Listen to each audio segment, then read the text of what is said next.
मौला अली कर्रमल्लाहु वजहुल करीम की शख्सियत वो है कि अल्लाह रब्बुल आलमीन ने आपको इल्म कितना अता किया है। हज़रत अब्दुल्ला बिन अब्बास रज़ियल्लाहु ताला अन्हुमा आप फरमाते हैं कि उन्ज़िलल कुरआनु अला सबअति अहरुफ, फरमाते हैं कि कुरान 7 किरातों में नाज़िल हुआ। लिकुल्लि आयतिन ज़ाहिरुन व बातिन, फरमाते हैं कि हर आयत का एक ज़ाहिर है और एक बातिन है। व अन्ना अली इब्न अबी तालिब इंदहु मिनज़ ज़ाहिर वल बातिन, फरमाते हैं अली इब्न अबी तालिब रज़ियल्लाहु ताला अन्हु वो है जो कुरान के ज़ाहिर को भी जानते हैं और कुरान के बातिन को भी जानते हैं।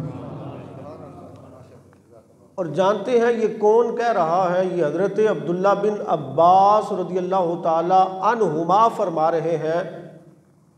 और अब्दुल्ला बिन अब्बास रज़ियल्लाहु ताला अन्हुमा वो हैं जो फरमाते हैं कि अगर मेरे ऊँट के घुटना बांधने वाली रस्सी भी गुम हो जाए तो मैं उसे भी कुरान से तलाश कर लेता हूँ।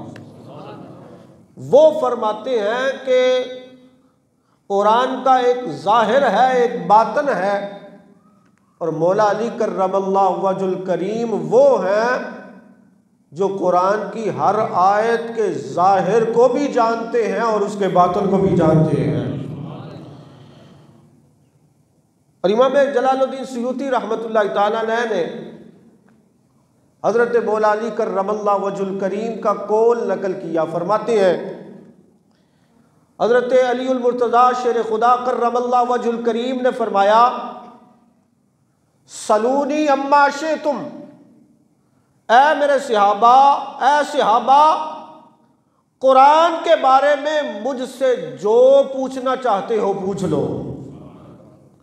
कुरान के बारे में मुझसे सवाल करो, इसलिए कि वल्लाही मा नज़लत मिन आयतिन इल्ला क़द अरफ़्तु अम बिल्लैली नज़लत अम बिन्नहारी नज़लत। फरमाते हैं मुझे अल्लाह की इज्जत की कसम कोई ऐसी आयत नहीं मुझसे छुपी कि जो मैं ये ना जानता हूं कि ये रात के वक़्त नाज़िल हुई है या दिन के वक़्त नाज़िल हुई है। और हज़रत मौला अली कर्रमल्लाहु वजहुल करीम आप फरमाते हैं कि अगर मैं सूरह फातिहा की तफसीर लिखना शुरू करूं तो फरमाते हैं कि उस तफसीर को के वजन को 70 ऊंट भी नहीं उठा सकते हैं।